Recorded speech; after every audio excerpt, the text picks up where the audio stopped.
नमस्कार। आप देख रहे हैं हमारा YouTube मंच हिंद वायर। क्या भारतीय जनता पार्टी की नज़र अब अपने ही गठबंधन वाली पार्टियों पर है? अब अगर भारतीय जनता पार्टी अपने ही सहयोगी दल पर नज़र बनाए हुए है तो स्वाभाविक सी बात है कि उन दलों के शीर्ष नेतृत्व के नेता खुश तो नहीं होंगे, जैसा कि अभी हाल में चल रहा है। चुनाव हार चुकी बीजेपी की एक और भरोसेमंद सहयोगी पार्टी वाईएसआर कांग्रेस के 2 राज्यसभा सांसदों ने इस्तीफा दे दिया है। इस्तीफे के बाद खुद में तो नहीं, चंद्रबाबू नायडू की पार्टी टीडीपी में शामिल कराया जा रहा है। यह खेल आंध्र प्रदेश में वाईएसआर कांग्रेस के साथ हो रहा है। मामला यहीं तक सीमित नहीं है।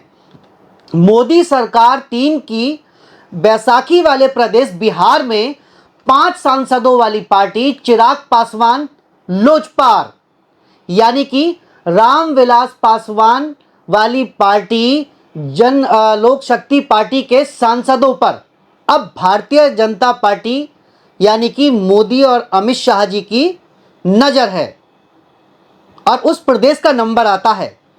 लगातार भारतीय जनता पार्टी का साथ देने वाली लोक जनशक्ति पार्टी के शीर्ष नेतृत्व यानी कि चिराग पासवान की आखिर दूरियां क्यों बढ़ रही हैं?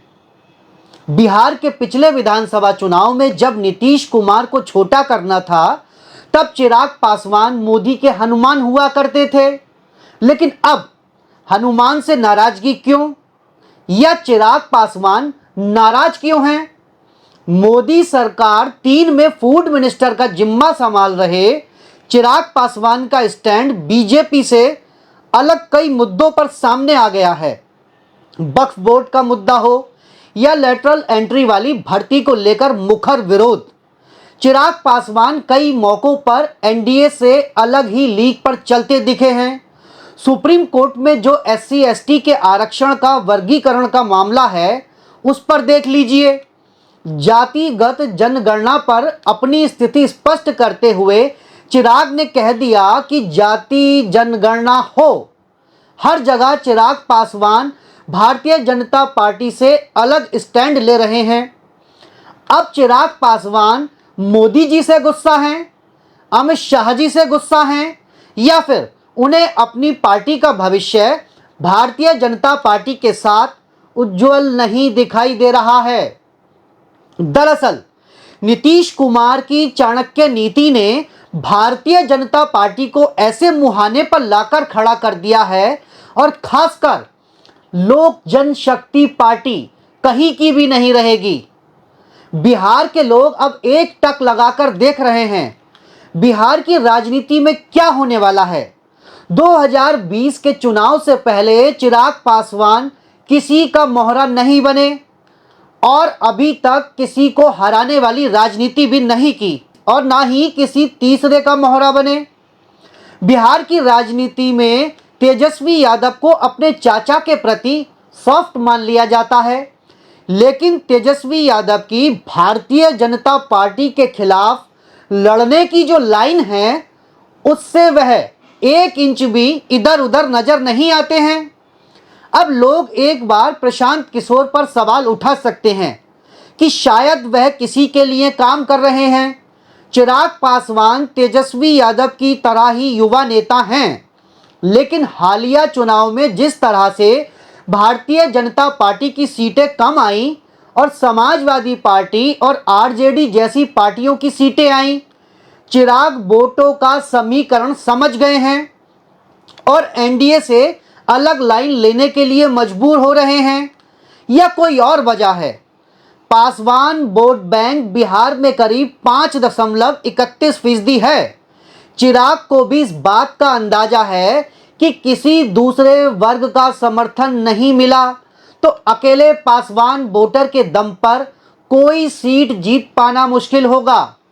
यह वह वर्ग है जिसको आज से 19 साल पहले चिराग के पिता रामविलास पासवान ने पूंजी के रूप में इकट्ठा किया था, लेकिन चिराग पासवान पर एक ठप्पा लग गया कि वह नरेंद्र मोदी के हनुमान हैं और उन नरेंद्र मोदी के हनुमान हैं जिनके मुख्यमंत्री रहते हुए 2002 में जिस तरह से सांप्रदायिक हिंसा हुई थी, उस समय क्या वह पूरी तरह से अपने राजधर्म को निभा पाए थे? अखबार और मीडिया रिपोर्ट्स पर नजर रखने वाले गुजरात में हुए 2002 की हिंसा पर हमेशा से सवाल करते रहे हैं। यही वजह है कि नरेंद्र मोदी के हनुमान का ठप्पा लगने के बाद 19 वर्ष पहले पिता रामविलास पासवान के द्वारा कमाई हुई पूंजी को चिराग पासवान ने खो दिया।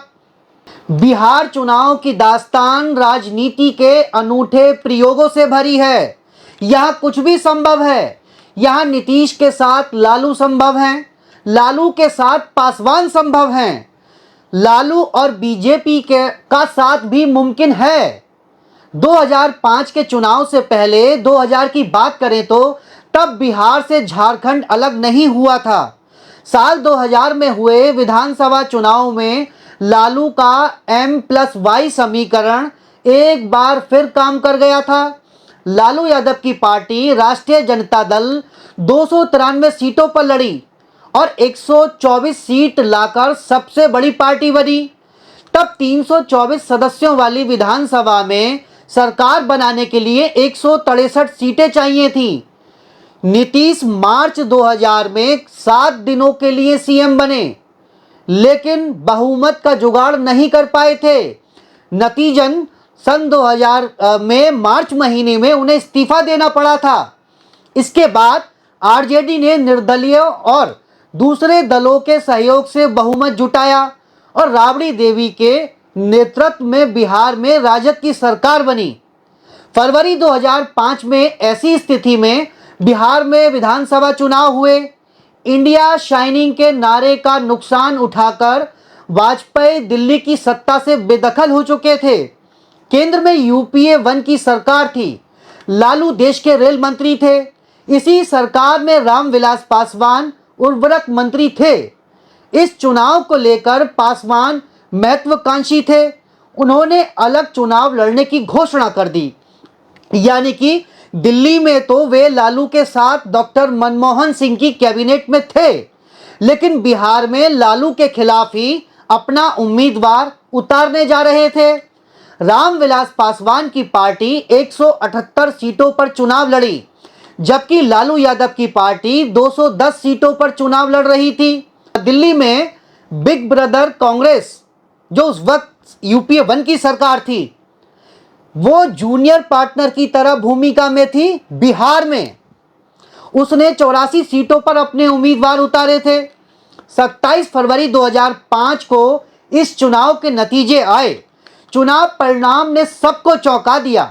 15 साल से बिहार की सत्ता की धुरी रही आरजेडी बिहार की सत्ता से बाहर हो गई। आरजेडी को 2005 के इस चुनाव में 75 सीटें हासिल हुई। 84 सीटों पर लड़ने वाली कांग्रेस 10 सीटें जीती और लालू को चुनौती देने वाले पासवान 29 सीट जीतकर किंग मेकर बने।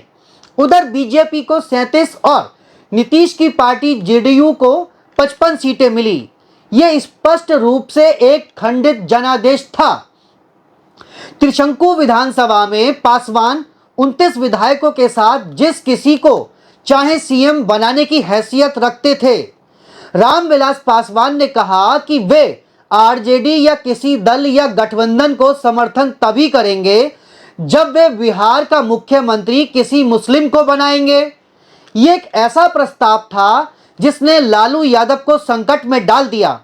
और अगर आज की बात करें तो उस वक्त रामविलास पासवान की जो राजनीतिक लाइन थी, उससे आज बेटे चिराग पासवान की राजनीतिक लाइन बिल्कुल अलग है। लेकिन अब शायद चिराग पासवान समझ चुके हैं और चिराग पासवान का एक के बाद एक जो स्टैंड आ रहा है, एनडीए में खलबली मची है। और अभी आप देख रहे हैं उनकी पार्टी को तोड़ने वाले चाचा पशुपति पारस गृह मंत्री अमित शाह से मिल रहे हैं। तो दोस्तों, चिराग पासवान सियासी मौसम का मिजाज भाप धीरे धीरे अपना स्टैंड शिफ्ट कर रहे हैं, क्योंकि वह अपने पासवान वोटर के साथ मुस्लिम और दलित, जो कि इस वक्त देश में युवा दलित नेता कड़ी मेहनत कर रहे हैं, चंद्रशेखर आजाद रावण, आकाश आनंद को जिस तरह से चुनाव के बीच में उनको सभी पदों से हटा दिया गया था, हालांकि बाद में अब आकाश आनंद को जिम्मेदारी दे दी गई है, लेकिन इस बीच चुनाव में आकाश आनंद को पार्टी से अलग करना दलितों में एक संदेश गया है कि बहुजन समाज पार्टी भारतीय जनता पार्टी के आगे घुटने टेक चुकी है। कांग्रेस भी दलित पिछड़ों की बात कर रही है और होड़ लगी है कि कौन सबसे बड़ा दलितों का हितैषी है। उसमें चिराग पासवान भी एक सौम्य नेता के रूप में हैं। इस वक्त में जो दलित राजनीति में जो कुछ भी घट रहा है, जो नए राजनेताओं की संभावनाएं दिख रही हैं, उनमें चिराग पासवान पहले ही सीढ़ियां चढ़ चुके हैं। वह 3 बार संसद पहुंच चुके हैं। चंद्रशेखर आजाद रावण इस बार संसद पहुंचे हैं। चंद्रशेखर का संघर्ष कुछ कम नहीं रहा है और राजनीति संघर्ष करने वालों की ही है। चिराग पासवान ने समझ लिया है और भारतीय जनता पार्टी भी समझ गई है। इसलिए अब चिराग पासवान की पार्टी के सांसदों पर निशाना है। मान लीजिए कि भविष्य में गठबंधन टूट भी जाता है तो भारतीय जनता पार्टी ने उसकी भरपाई करने के लिए उनके चाचा पशुपति कुमार पारस को फिर से एक्टिव कर दिया है। अब चिराग पासवान पर निर्भर करता है कि वह अपनी उभरती हुई छवि को किस तरह बरकरार रखते हैं और उसकी क्या स्ट्रेटजी होती है, या क्या वह जो कुछ भी होगा वो आपके सामने जल्द ही आ जाएगा। फिलहाल आज के लिए इतना ही। नमस्कार।